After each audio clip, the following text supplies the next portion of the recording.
up front. Sorry in advance. Janine, she asked the ETA on the book showing up on Goodreads very, very soon. So I just finished my final read through for it not last night, the night before last at 5:30 a.m. if you guys saw that story. And so now that I'm done with the final read through, I have moved on to formatting. And so once I get that done, then I will be putting it up on Amazon and on Goodreads so that you guys can add it to your Goodreads shelf, which I'm so excited about. Hi, Tracy.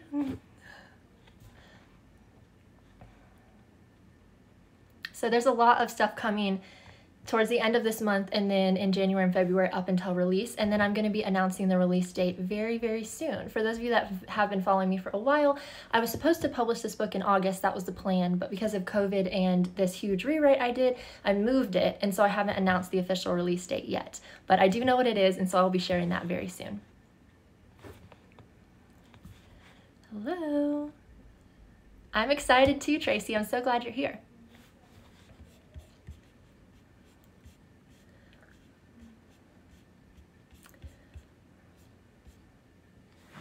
All right.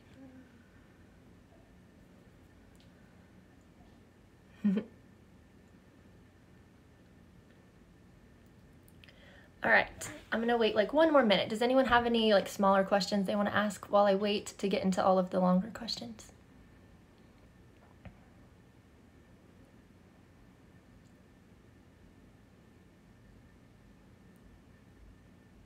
I will be doing another live probably in January or maybe early February, and that one is going to be the live reading because I did a poll on my stories and asked whether you guys wanted to do a Q&A in this live or a live reading from my book, What Lies Above, and most of you voted for both. You wanted both in this one, but it would probably have been too long, and I really want to do a giveaway with a copy as soon as I get my physical copies of the book, so I'm going to do the live reading in probably January or early February, and I'll be giving away a copy, so I'm really excited about that.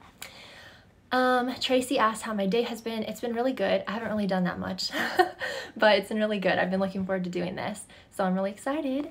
And Leanne wants to know, will I be selling signed copies? Okay, so that is something that I have been debating, and you guys can definitely let me know here in the comments or in a DM if you want to DM me, but I've been going back and forth about this.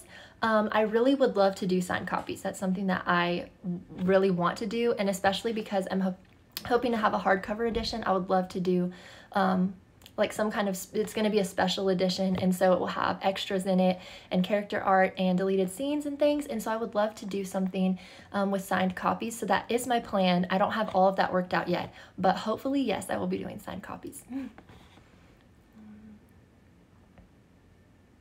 And even if I don't end up doing signed copies, I'm definitely doing pre-order giveaways, and those will be personalized and it will be international, so I'll have that as well. All right, well, I'm gonna go ahead and start with the questions, and people can keep coming in because I wanna get through as many of them as I can. So I'm only gonna be sticking to like writing and publishing or debut related questions just for this live, because like I mentioned, I got so many questions, which I love, but some of them are more fun questions, which I always enjoy answering, but some of them were about my travels and books I like and different things like that. So I'm probably gonna save those to the end, and then if I get to those, I'll answer them, but if not, I'll answer those in a YouTube video. So I'm gonna start with all of the questions related to What Lies Above, which is my debut, and publishing and my writing journey and writing advice and all of those kinds of questions. Hi, Kayla. Hi, Jordan. All right, so I'm gonna go ahead and get started. So first, I just wanted to tell you guys what my book is about. I'm gonna do the very difficult thing of trying to summarize my whole book in like 1 or 2 sentences. But What Lies Above is my debut. For those of you that might be new here, most of you have been following me for a while, but my debut is What Lies Above, and it comes out next year, and it is a young adult sci-fi fantasy novel, and it is about a world where traitors of a 40-year-long war are sent to a distant frozen planet to die, and it's a dual point of view novel, so it follows Eva and Eli. And Eva is a girl that is trapped underground, and Eli is a boy who enlists with the enemy so that he can avenge his mother's death. And so I really loved getting to know these characters, and I've been working on this book for a long time. I started writing it I got the idea when I was 14, and I started writing it when I was 16, and I'm 22 now. So I've been on this journey with them for a long time, and I'm so excited that I finally get to put it out there and that you guys finally get to read it. So I'm super, super excited. Yes, Leanne. Leanne says, I feel like all authors can relate. Explaining your book is the most difficult thing ever. It is. Every time someone says, hey, what's your book about? I'm like, how do I summarize 450 pages in one sentence? So hopefully I did okay.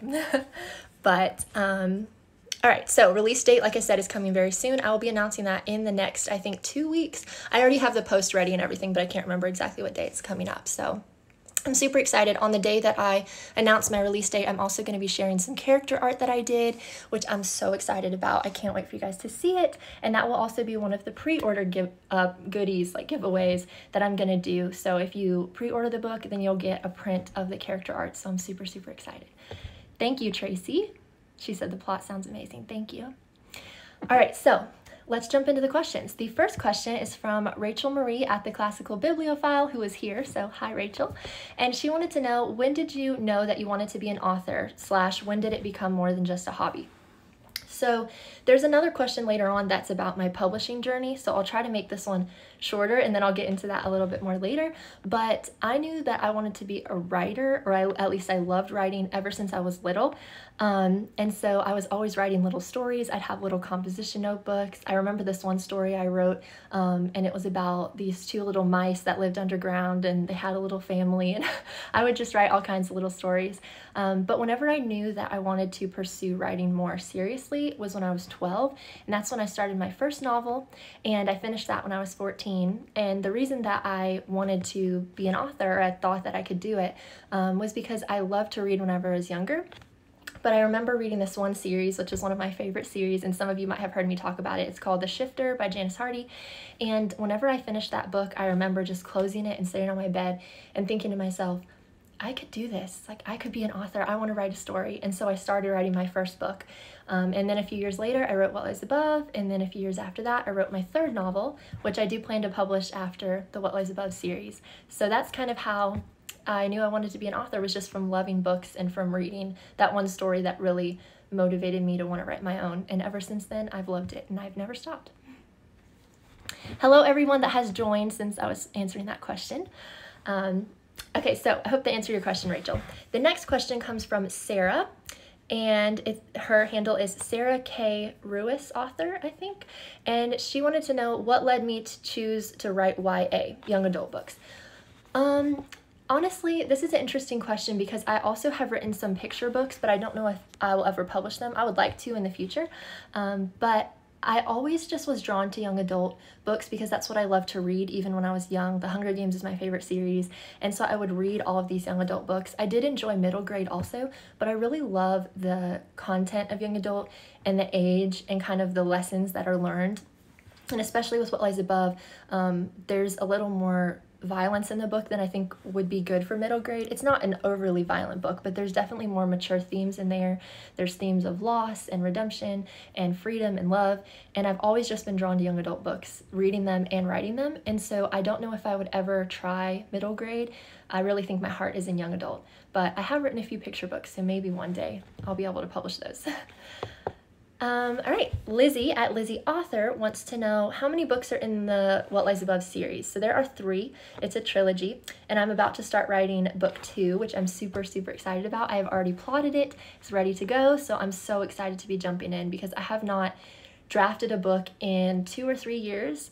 I drafted a young adult fantasy novel, which is that 3rd book that I wrote, and that was 2 or 3 years ago. So I haven't written any brand new material in a long time. I did rewrite What Lies Above and there was a lot of new material, but it was still the same story and the same plot. So I'm so excited to jump into something fresh and new. And yeah, so that's what I'll be writing next. But there are 3 books in the series. All right, let's see. Hello, everyone. All right, so the next question comes from Caitlin at turnpages.caitlin.a.turnbull, and she wants to know, what was your publishing journey like and what would you say the biggest hurdle was during that process? So this is a long question, and I could probably make a whole YouTube video about this, and I'd probably plan to at one point. But to kind of summarize my publishing journey in as short amount of time as I can, like I said, I started writing my first novel when I was 12 and I finished it when I was 14, and I actually started querying it at that time. And I'm trying to watch the comments also. Leanne says, we love a good trilogy. And Tracy says that too. So what was my publishing journey like? So like I said, I started at 12, I finished at 14, and then I started querying it.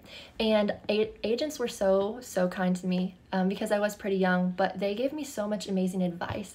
And I got so many personalized responses to the story, but I didn't get any offers at that time. Although several agents did say they wanted to see my future books, which was really encouraging. But a lot of them gave me amazing tips and resources and encouragement, which was so amazing as a young author.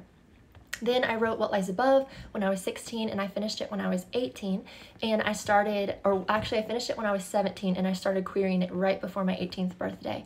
And I actually got a revise and resubmit request on my 18th birthday, the night of my 18th birthday. And for those of you that don't know, a revise and resubmit is where an agent loves the book, but they think that it could use some work before they possibly want to offer representation. So I did decide to do the revise and resubmit, and I completely revised the book. It took me about 6 months, and then I sent it back. And that particular agent said that she really loved the story, but she ultimately declined, but she wanted to see future work, which is kind of a theme that I was seeing throughout. And then over the next year or two, I went to conferences, I submitted to pitch parties on Twitter, I sent hundreds of queries to hundreds of agents, I revised the book a lot and sent it to more agents. And so I wanted to be a traditionally published author for most of my journey. I actually just decided to self-publish earlier this year, so it was a big change, but I learned so much from pursuing traditional publication, and that's why I often talk about both sides of the publishing journey. And so I would never regret that time, and it taught me so much. But earlier this year, for a lot of reasons, which actually I have a YouTube video about why I decided to self-publish if you guys want to check that out. The link to my channel is in my bio. But I decided to self-publish earlier this year, and I'm so glad. I don't regret it at all. This has been such a fun journey, and I'm so excited to get to share it with you guys next year. So there's so much more I could say about that, but I'll make a whole video with all the ups and downs and amazing moments and hard moments of my journey, because it's been a 10-year journey, so it's been long. But I've loved every moment of it, so I'm really grateful. Hi, Nikki. Hi, Blake. All right, so let's see, what's next? Oh, then the other part of that question was, what was the biggest hurdle during that process? I think that discouragement is always a big one, and I think that getting rejections from so many agents was really difficult and really hard. But I will say that probably one of the biggest disappointments or hurdles that I had to overcome was I actually did get an offer of representation from an agent, and I turned them down. And some of you might have seen the video I made about that. I also made a video where I explained why and what happened, but ultimately I did turn that agent down. I just think we weren't a good fit, and that was really hard because I had been seeking that and wanting that for so long, and then it was right there, and to have to make that really hard decision that I didn't think we were a good fit. And for me, having an agent was more than just having an agent. I wanted it to be an agent that I would want to stay with for my career, and that I wanted it to be a good fit, and I wanted us to have a similar vision, and that's really important if you want to pursue traditional publication. So for me, making that decision to keep querying and not accept that offer was so hard. I don't regret it. I'm really grateful, but it was really difficult, and I did cry a lot after I turned them down, and it really felt just discouraging because I had been pursuing that and fighting for that for so long, and to have it right within my reach and then let it go was a really difficult time. But I believe that every step of my journey led me to where God wants me to be, and so I'm here, and I'm so excited because the book is coming out next year, so that's awesome. All right, so moving along. I hope that answered your question, Caitlin. Next is Danielle at daniellethewriter.co, and she asked, what's been the hardest part about self-publishing? So I just answered what was one of the hardest parts about my journey overall, but the hardest thing I think about self-publishing is just the lack of knowledge that I have, because like I said, I was pursuing traditional publishing for years, like 8 or 9 years. And so over that time, because I did go to conferences and query agents and talk to them, and I had an offer, and I had all this knowledge, and I did all this research, I did have a huge store of knowledge. And so at that point, I believe that we're always learning and growing, but at that point I did have a lot of knowledge from my experiences and research. And so to totally pivot and pursue pursue self-publishing was hard, because now I'm having to learn all these things that I do not know and that I didn't know before, and there's a lot that goes into self-publishing. So I think that would be the hardest part about it, but I've done a lot of research, and I have so many amazing friends here in this community who are self-published that have helped me, which I'm so grateful for. But it's definitely taken a lot of research, from my cover, which I'll talk about in a little bit, from designing my cover and figuring out Photoshop and figuring out all the requirements for cover design, to the formatting, which I'm doing now, to marketing and doing pretty much everything on my own. There's just so much that I've had to learn, and so it's been an amazing process, but it's definitely been difficult. So I would say the lack of knowledge is probably the hardest point of becoming a self-published author whenever I had pursued traditional for so long. All right, so let's see. The next question comes from, I think it's Joni or Joannie at Joni White. And they asked, what's the most important piece of advice that you would give to authors who are thinking of self-publishing? This is also one of those questions that I feel like I could talk about for just a long time. Let me think. What's the most important piece of advice you'd give? One, obviously, I think is just to connect with a community. I think whenever you're self-published, you don't have that marketing team behind you that traditional publishing has, and so you do a lot of the marketing yourself. But for me, I see my platform as more than just a marketing tool. It really is a way to connect with other writers, and I love this community in particular on Instagram. I really love, and so I definitely encourage you to just reach out and make connections, find a support team, not only for marketing your book eventually, but just to have that support around you. Because there have been so many times, and for those of you who have followed me this year, you'll know that I've posted about it. There have been so many times this year in particular where I was really discouraged because I was rewriting my book and I did not think I was gonna be able to do it, and it was really discouraging. But so many of you would come in the comments, come in the DMs, and just encourage me and inspire me and motivate me so much. And I'm so grateful for that, because it really did help me to keep going.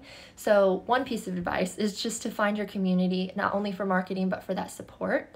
And then also do your research. There are a lot of things I did not realize with self-publishing that you have to do in a specific order. And again, I'll probably make a video of that outlining the order, because it can be tricky, but I'll give you an example. So a few months ago, back whenever I was still trying to publish my book in August, I wanted to put my book on Goodreads because I wanted you all to be able to add it to your Goodreads shelf. And so I went on there, I uploaded the cover, I uploaded the synopsis, and I submitted the listing, and it automatically lists it, but then you have to go in and claim the listing as the author. So I have a Goodreads account as a reader, but I had to go in there and apply to be the author of the book. And so I did that, and a few days later I got a rejection saying that I wasn't the author and they couldn't approve me as the author for the book because I didn't have an Amazon page for the book to prove that it was actually my book. And so at that point, though, the book wasn't ready to go on Amazon. So I had to contact them, ask them to take it down. They were very nice, but it was kind of a complicated process. And so eventually they did take it down for me, but people had already started adding it to their Goodreads shelf. So it was kind of messy. And if I had known you have an order, it would have been a lot easier. So that's another piece of advice, is do as much research as you possibly can, because like I said, I'm not as knowledgeable about self-publishing. And so I've had to do so much research just to figure out what I'm doing. And there's a lot that goes into creating a book that a traditional publisher would take care of for you, but you do as the author when you're self-published. So find a community and do a lot of research are my 2 tips for if you want to become a self-published author. And also just embrace it. I think I've heard it from a lot of people who have said, oh, like, I don't know whether I want to traditionally publish or self-publish, or they'll say, I want to self-publish, but I feel like there's a stigma around self-publishing, which I definitely agree that in a lot of people's minds, and in mine for a long time, there was a stigma that self-publishing is not as good as traditional, and that if you're self-published, it means that you couldn't make it in traditional publishing, and that's not the case at all. Some people just decide they want to self-publish because they want creative control. Some people do pursue traditional, and then they want to self-publish after that.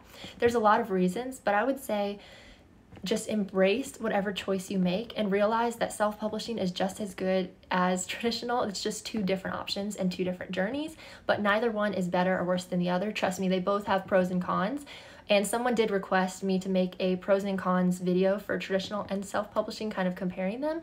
So if you're interested in that, I hopefully will make that soon. But if you want to self-publish, just embrace that choice and realize that it is a lot of work, but it's amazing. I love it so much, and I think it's an amazing option, and it's just as good as traditional publishing. Jessie said, "You're the reason I joined this awesome community." That's so sweet. Jessie is my critique partner, and I'm so grateful for her. I just posted a story about her yesterday.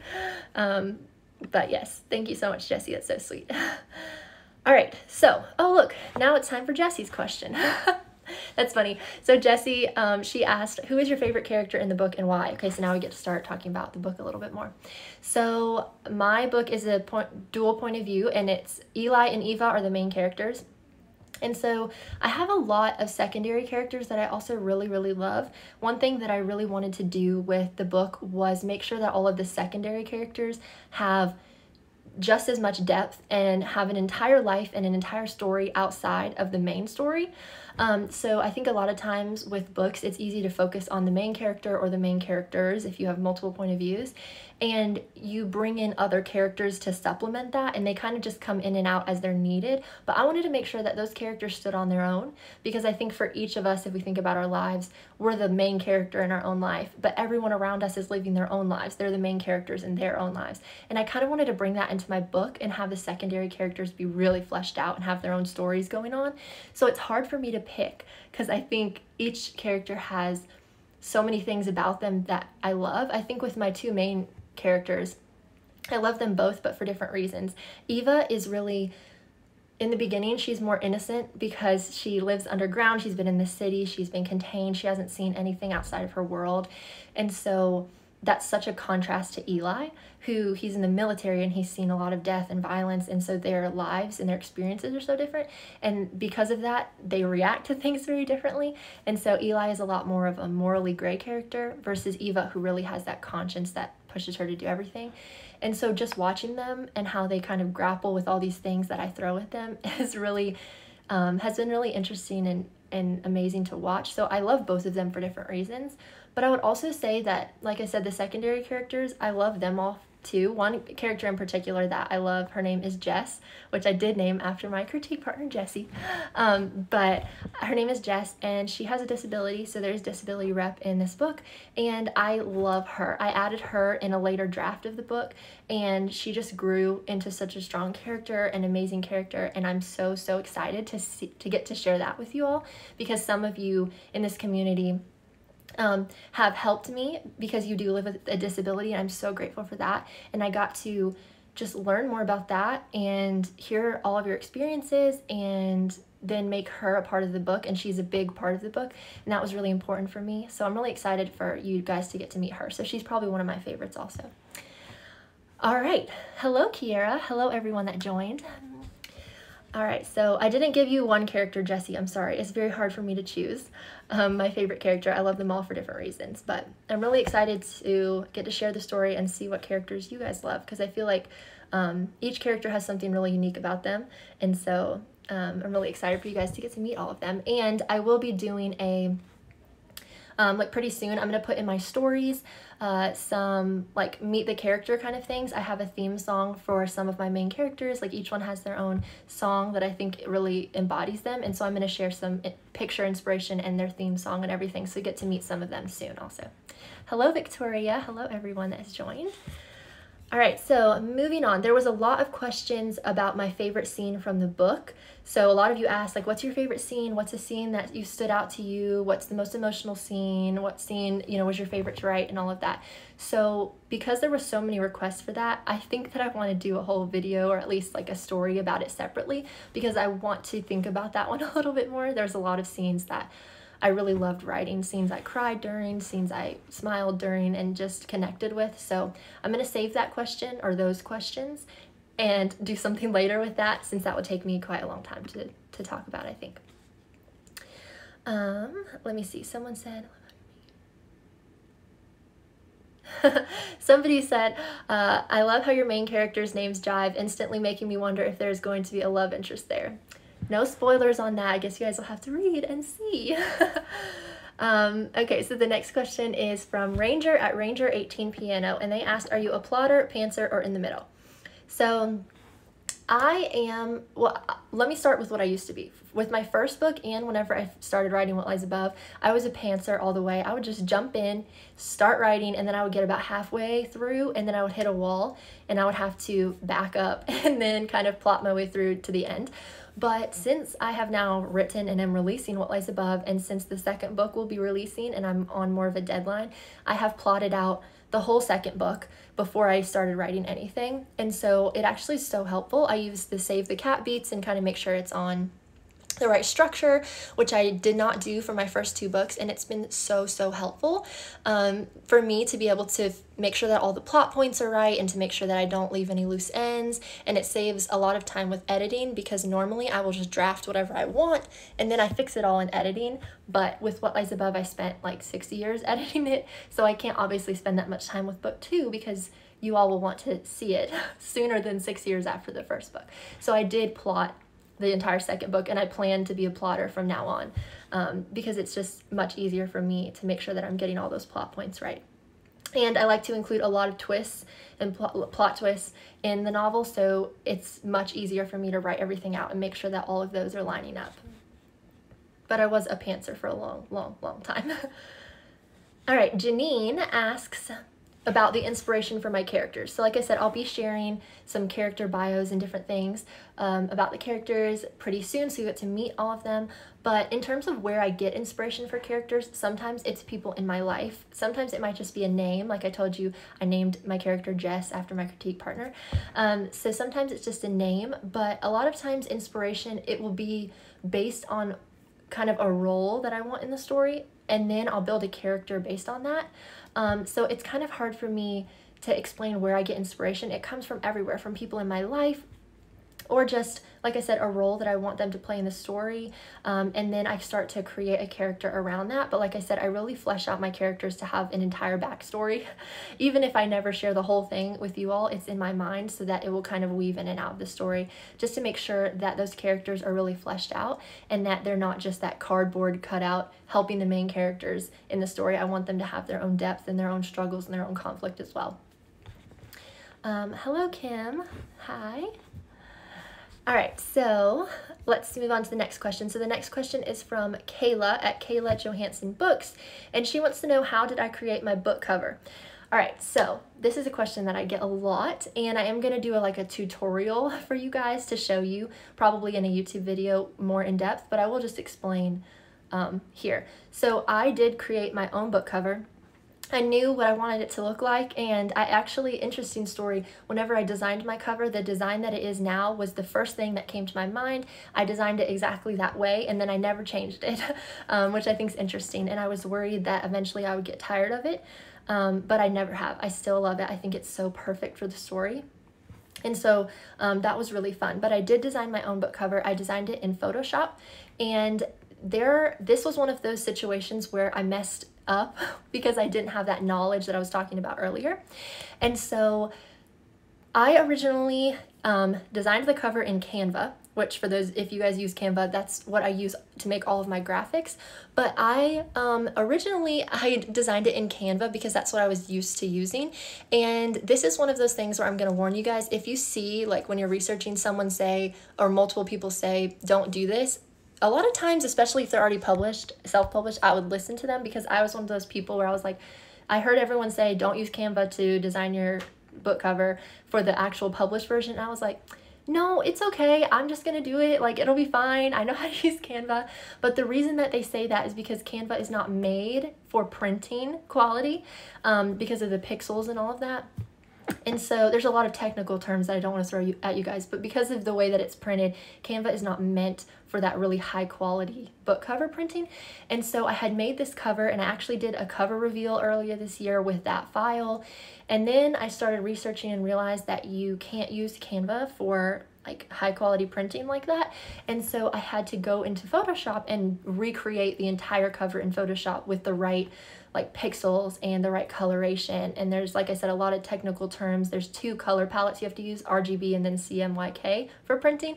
And so I had to go in and figure all of that out and then redo the design. So I put the Canva version and then I just recreated the entire thing in Photoshop with all the right properties. And then it was finally good.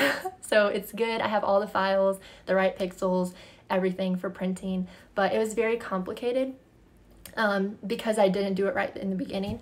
So that's how I created it. And then, like I said, I'll probably do a tutorial because there are a lot of things with designing a cover if you guys decide, if you can hear my dog, I'm sorry. But if you guys decide that you want to do your own book cover, there's a lot of things that I want to share with you all to help you because I did not know and I wish I would have known, again, with like all that technical stuff. So I'll do a tutorial, but yes, I did design my own cover and I'm so glad with how it turned out. So yeah, I'm getting all these comments that are like, I'm so impressed, teach me your ways. And wow, you're a professional. I'm not professional, Kiera. No, I am definitely not a professional, but I did a lot of research and I'm so glad we have the internet because I had to research a lot. I didn't even know how to use Photoshop. Like I just bought it to do the cover and I had no idea what was going on.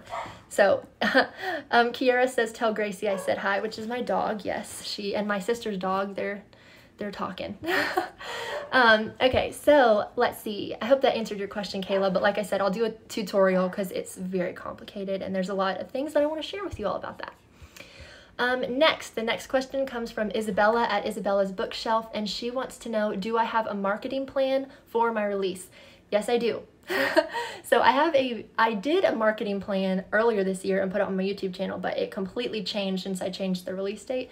So I do have a marketing plan, and what I did was I just broke down the number of months until my release, and I listed what I wanted to do before the release, all the ideas that I had. I looked at a lot of resources of ideas for marketing and tips for how to market your book before release, which if you don't follow Victoria McCombs, who is here, you should, because she has posted some really great marketing stuff recently that was really helpful.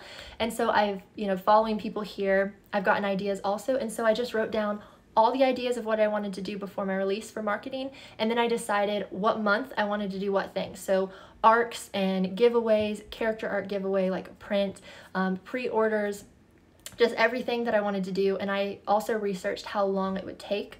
So for example, how far in advance should I send out arcs so that people have time to read it before the release, stuff like that. I had to research. And then based on all of that, I just broke it down by month. So in December, I wanted to finish my final rewrite and do all the formatting and get it on Goodreads and Amazon. So that's like my main goals for this. And then in January, I'm gonna start doing, thinking more about arcs and all of that kind of stuff.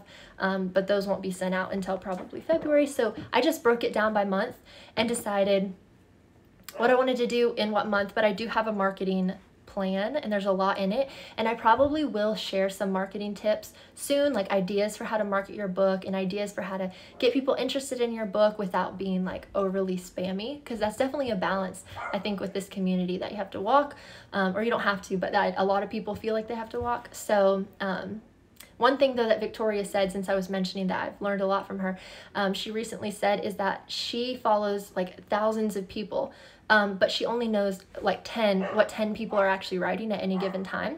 And so I think that's so interesting because a lot of us are afraid, I think, to talk about our writing because we don't want to be spammy, but it's not. I love seeing what people are writing. I love seeing snippets, quotes, things from their work in progress. I love that kind of stuff. So don't be afraid to share stuff from your book. Every time I share quotes or pictures or inspiration or Pinterest stuff, I always get so many DMs this is so cool, wow, I can't wait to read the book, stuff like that. So don't be afraid, to share stuff from your book. So yes, somebody asked, Victoria says, I'm making my marketing strategy for my new book right now. Yes. That's why. Yes. So, and it's working. So Victoria is one of the people that always shares quotes from her work in progress, daily quotes. And I love seeing them, guys. Amazing story. So excited. So yes, definitely don't be afraid to share quotes or little things from your story, because then people know what you're working on. And that's what we're here for, is to support each other in what we're working on. So Janine says, can you post the name in the story, please? Do you mean Victoria's name? The handle for her page? Because I definitely can. Let me see. I'm going to wait and see if that's what she wants to know, if it's Victoria's handle. because it's Victoria _McCombs, and McCombs is McCombs. And that's the one who has all the great marketing advice. And then there's some others too. Okay, yes, that's what she wanted. Awesome. Okay, Victoria, she's got it. If you see in the comments, you guys, if anyone wants to know, Victoria just commented. So she said, I got you. So that's who I'm talking about. All right, let's see. The marketing plan. Okay, so next. Okay, next is Tracy at Books Read by Tracy, and she wants to know what motivates me to keep writing. All right, so there are 2 questions that I'm going to answer for this. So yes, what motivates me to keep writing? First of all, my love for the story and for writing in general.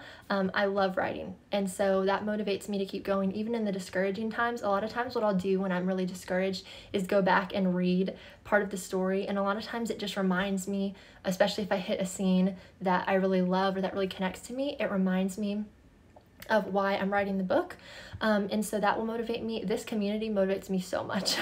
All the encouragement and inspiration of other people is so motivating and so encouraging, and just having that is so awesome. And particularly having critique partners is really amazing because you get that one-on-one connection. And then I have some really, really close friends in this community that I will message and text and talk to that really encourage me in a personal way. And so that always motivates me so much, which is why I always stress having a community, because it really is more than just people that will buy your book. It's people that support you and people that are your friends, people that you have those connections with. And it's invaluable to me, and so that always motivates me to write or to keep writing also. And so yeah, my love for writing and then this community are 2 of the biggest things that motivate me to keep writing. But I will be honest, there's a lot of discouraging moments. I've had a lot of discouraging moments in my journey, especially this year, and I think that I just have to remind myself why I write. I told someone recently, whenever I finished my final edits, I cried because I was so just overwhelmed with finally finishing it, and I was so happy reading through the book and feeling that love for the story. And so I told someone in a DM, I wish that I could bottle up that feeling and then just save it for whenever I was feeling discouraged, because there's definitely discouraging times that will come. And so I just have to remind myself why I'm writing and the love that I have for the story and for future ideas, and that always motivates me to keep writing. But discouragement is real and comparison is real, and I do deal with that a lot, which is why in a lot of my posts I talk about that, and I try to encourage you all also, because I think it's something we all deal with. But I just try to remember first and foremost my love for writing, and that keeps me going.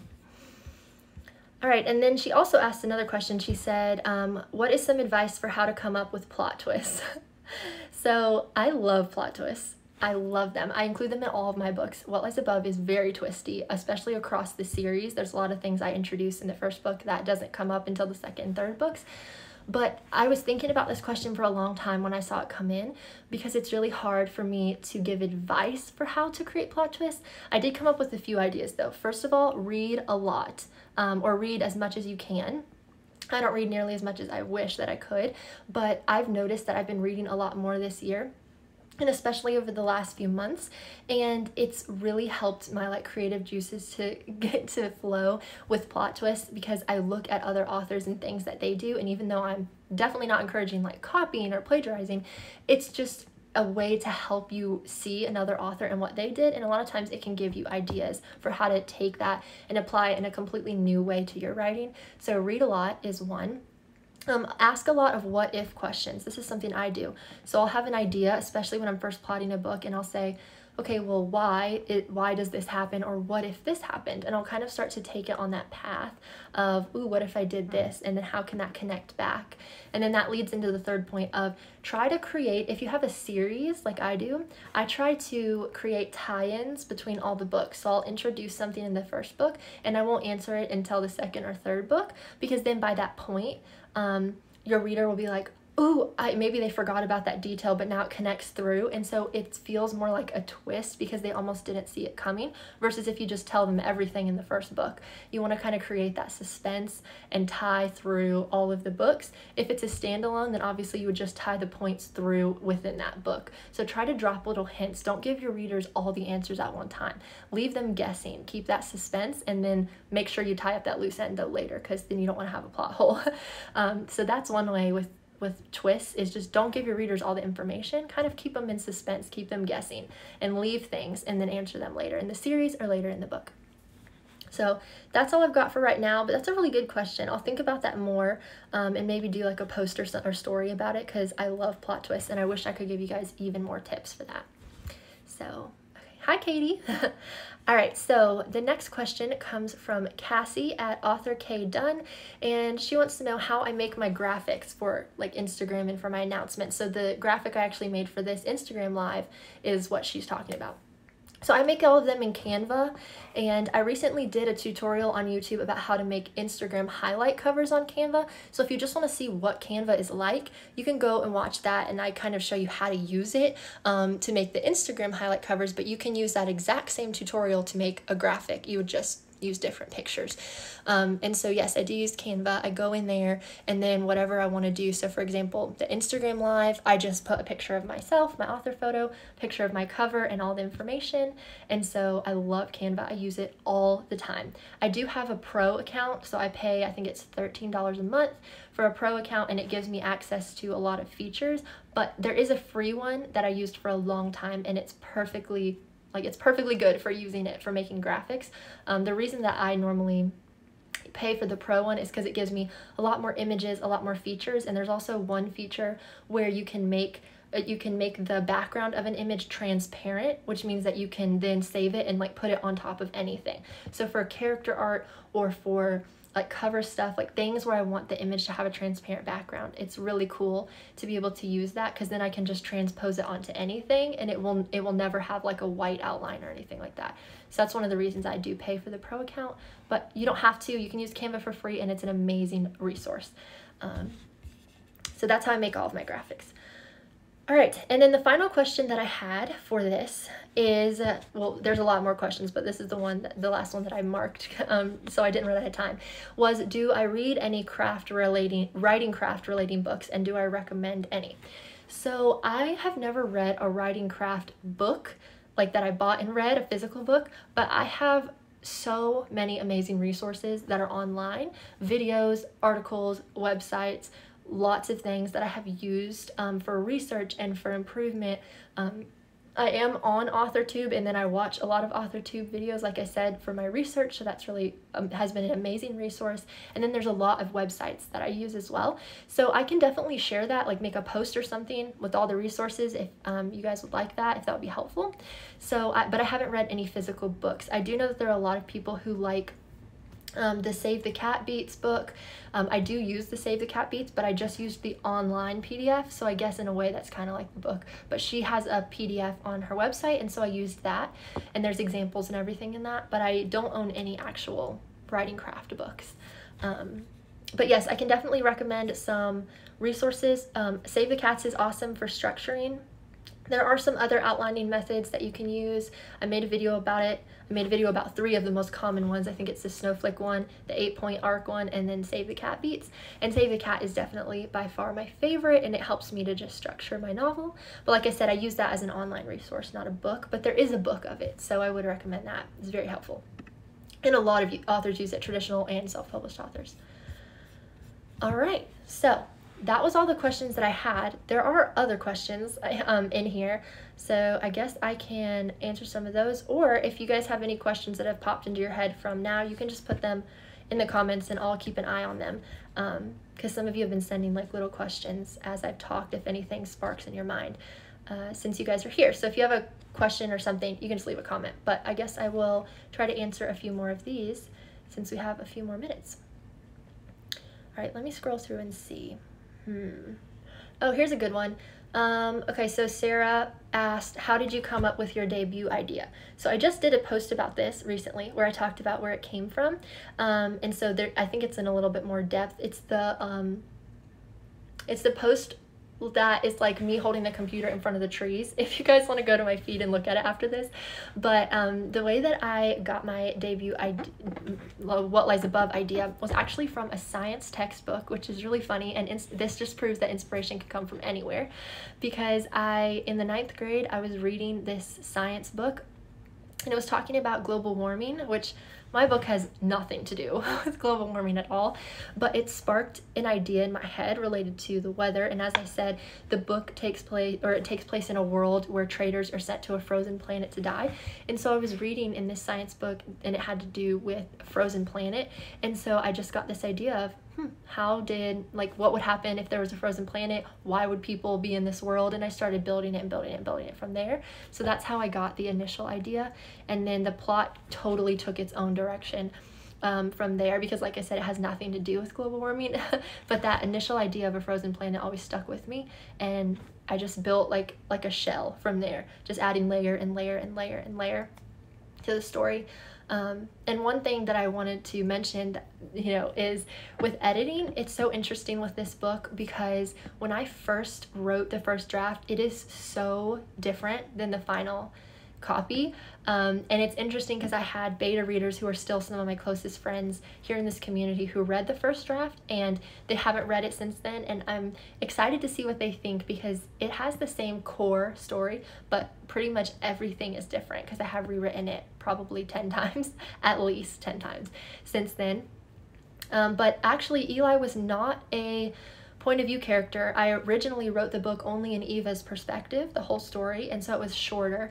And then I decided that I wanted to make Eli a point of view character, and so I gave him his own fleshed out story, his own goals, his own conflict, and it lengthened the book a lot, but it added so much depth to the story, and he has become easily one of my favorite characters. And so I'm so excited that you guys get to meet both of them. And so one thing I would encourage you all with, someone had recently said that they wanted to make a big change to their book, but they were scared because they knew that it would take a lot of work. Trust me, I have been there so many times, because I have rewritten, like I said, this book so much. And in fact, like I said, I was supposed to release it in August, and I actually sent it to beta readers earlier this year as like the final beta round. And from that beta round, I realized that I needed to rewrite the book, and I had this choice to make of, should I just stick with it and publish it the way it is, or should I make these changes? And I knew in my heart that the changes were gonna make the book so much stronger. And so even though it was huge and I was scared and I really didn't want to do all that work because I'd already spent so much time and years on it, I knew it would strengthen the novel, and I jumped in and I did what was best for the story. And I'm so glad that I did, because now on the other side of that, I can look back and see that it was totally worth it. So if you're kind of staring at something big like that, I would encourage you, if you know that it will make the story better, just jump in and do it. And on the other side of it, you will definitely be grateful that you did. Blake wants to know, how did you come up with your title? I have so much problems with that. So the title kind of came to me because of the plot, I guess. So like I said, Eva lives in an underground city, and so there is one part of the book where the title is actually mentioned verbatim. She says something about, wondering what lies above. And so I always knew that title from the very beginning. Just when I got that first initial idea, the title just came to me. And so I've kept that title for years and years and years, and it has always fit. Even when I added Eli as my other point of view, it's always fit. And so I've never changed it with my other books that I've written. Both my first book and my third book, I did change the title frequently, even after I'd finished writing. But with What Lies Above, it was always there. It was always perfect, and I've kept it. And so I think that just because of the plot, it was really obvious, since, like I said, she lives in this underground city. One of the main things that she struggles with in the beginning of the story is wondering what lies above her underground city, what lies on the surface. And that's a question that she has. And so that title always fit for me and for the story. So yeah, but with my other books, it was a lot more of a struggle. And I think that one of the things that I did in order to find the final title was I would think of keywords from the story. And so I would start to play around with piecing them together and seeing what sounded good, what sounded intriguing, and then I would go online and search it to make sure that no one else had a book that was called that. And so I would say look for keywords or key themes in your story, and then start playing around with mixing them up, and then find your title. There's lots of ways you can do that. Right now, something that's popular is like a word and then the word of something and something. So let me think if I can think of a good example, like like for example, A Court of Thorns and Roses. That's one that I see on Bookstagram a lot. So it's like A Court of Thorns and Roses. That's a really popular kind of title right now. So you could play around with something like that. Or What Lies Above is a little bit more unique in the sense that it doesn't follow a pattern, but it fits the story really well. All right. So I think that is all, because I know that I can only spend 60 minutes on a live. So does anyone have any final thoughts, questions, or anything? And then there are more questions I didn't get to, so I'm going to answer all of them in a YouTube video. So if you asked another question, like I said, if you asked a question, I answered at least one of yours. So if you came in late, you can go back and watch it. I'll put it in my feed, but I did answer at least one question from everyone who submitted something. But if you submitted more than one question, then I'm going to be answering your other questions in a YouTube video, because I want to make sure I get to everyone's. So yeah, I think that's all. I hope you guys enjoyed this. I hope it was helpful. I'm so excited to get to share the story with you. And like I said, I will be putting it up on Goodreads hopefully by the end of the month. And then the release date and the character art reveal will be in the next few weeks. I think it's like a week and a half from now. So I'm so excited about that. Someone said, I can't wait to read your book. Thank you so much. I'm so excited. I feel like I should be more nervous about you all getting it, but at this point it's been so long. I'm so excited. And I think I'm content and I'm at peace with the fact that there are people who just won't like it, and that's okay. You know, not everyone is gonna like every book, but I know that it will find its audience, and so I'm so excited to get it out there. Thank you, Tracy. I loved getting to do the Q&A. It was so fun. And thank you, Teresa. All right, well, I will let you all go, and I will hang out just for a minute as everyone leaves so I can tell you all bye. But thank you so much for sticking around and for asking questions, and I hope that this was fun. And like I said, I'll do another Q&A. I'll do another live probably in like the end of January, early February, and I'll be doing a giveaway with physical copies when I get one. So I'm so excited, and I hope you'll have a great day. Bye, everyone.